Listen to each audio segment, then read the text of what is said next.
लो बहन, हम तो आ गए तुम्हारी बहू देखने। सुना है बहुत कुछ लेकर आई है दहेज में। पड़ोस की विमला काकी मीना जी से बोली। हाँ हाँ काकी, तुम सब भी देख लो।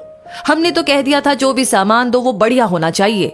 आखिर काम तो उनकी बेटी के ही आएगा। घूंघट में बैठी सचिता सबकी बातें सुन रही थी। उसे सब याद आ रहा था कि किस तरह सगाई के बाद हर रोज कोई ना कोई नई चीज की फरमाइश हो जाती थी। कभी कहा जाता कि गर्मियां आने वाली है, इसलिए एक रूम कूलर अपनी बेटी को दे देना, क्योंकि आपकी बेटी जिस ऊपर वाले कमरे में रहेगी वहां खिड़की में कूलर लगाने की व्यवस्था नहीं है। वैसे तो घर में फ्रिज था, लेकिन सचिता के दहेज में एक डबल डोर फ्रिज भी था, जिसकी मांग सचिता की सास ने खास रूप से की थी। उनका कहना था कि घर में सदस्य बढ़ेगा तो फ्रिज में जगह नहीं रहेगी। साथ ही ये भी जता दिया जाता कि हमें कुछ नहीं चाहिए, वो तो बस आपकी बेटी की सुविधा के लिए हम कह रहे हैं। सचिता ने अपने पिता से कई बार कहना भी चाहा कि पापा इतना कुछ देने की जरूरत नहीं है, लेकिन उसके पिता हर बार उसे ये कहकर के चुप करा देते कि बेटियों को देने से कभी कभी नहीं आती, सब अपने भाग्य का लेकर जाती हैं। लेकिन सचिता सब समझती थी कि ससुराल वालों की एक एक मांग के लिए उसके पिता को कितना कष्ट झेलना पड़ता है। पता नहीं कहां कहां से पैसों का इंतजाम कर रहे थे ताकि बिटिया को सब कुछ दे पाए। नई दुल्हन के लाए एक एक सामान पर सबकी नजरें थी कि वो कौन से ब्रांड का है और कैसा है। तभी विमला काकी की नजर सचिता के दहेज में लाए बर्तनों पर पड़ी। 4 बर्नर के गैस चूल्हे के साथ साथ चकला बेलन और तवा भी था।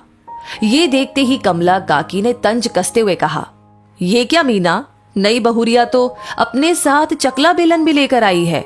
बहू क्या आते ही अपना चौका बर्तन अलग से लगाएगी? ये सुनकर मीना जी काफी शर्मिंदा हुई। उस वक्त तो उन्होंने कुछ नहीं कहा, लेकिन बाद में सचिता को सुनाते हुए बोली, हमारे घर में क्या चकला बेलन नहीं था जो अलग से अपना चकला बेलन लेकर आई हो? तुम्हारे माँ बाप को क्या इतना भी नहीं पता कि बेटी को दहेज में चकला बेलन नहीं देते हैं? इससे बेटी कभी अपने ससुराल में रचबस नहीं पाती।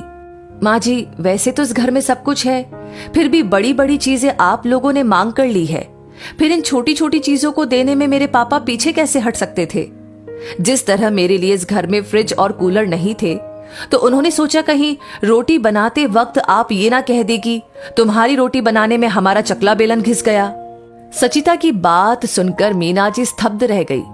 सचिता फिर से बोली, माँ जी, कहने को एक लड़की अपना सब कुछ छोड़कर ससुराल आती है, लेकिन जब अपनी जरूरतों के लिए उसे सब कुछ मायके से ही लाना पड़े तो ससुराल को वो कैसे अपना घर बना पाएगी? बहू अब बस कर, मुझे और शर्मिंदा मत कर। अब से तेरी सारी जरूरतें इसी घर में पूरी होंगी। और हाँ, अपना ये सामान तू पेटी में ही रखना, क्योंकि मैं अपने परिवार को बंटते हुए नहीं देखना चाहती। मेरी हिम्मत ही मारी गई थी जो मैं माँ बनकर नहीं बल्कि सिर्फ एक सास बनकर सोच रही थी।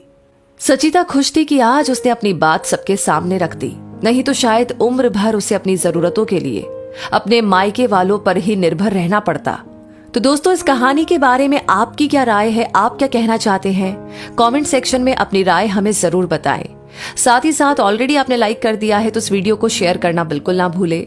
आपका हर एक शेयर, हर एक लाइक, हर एक कमेंट, आपका ढेर सारा प्यार हमारे लिए होता है इंस्पिरेशन ऐसी कहानियां आप तक पहुंचाने के लिए। तो हमारी हर वीडियो को सबसे पहले पाने के लिए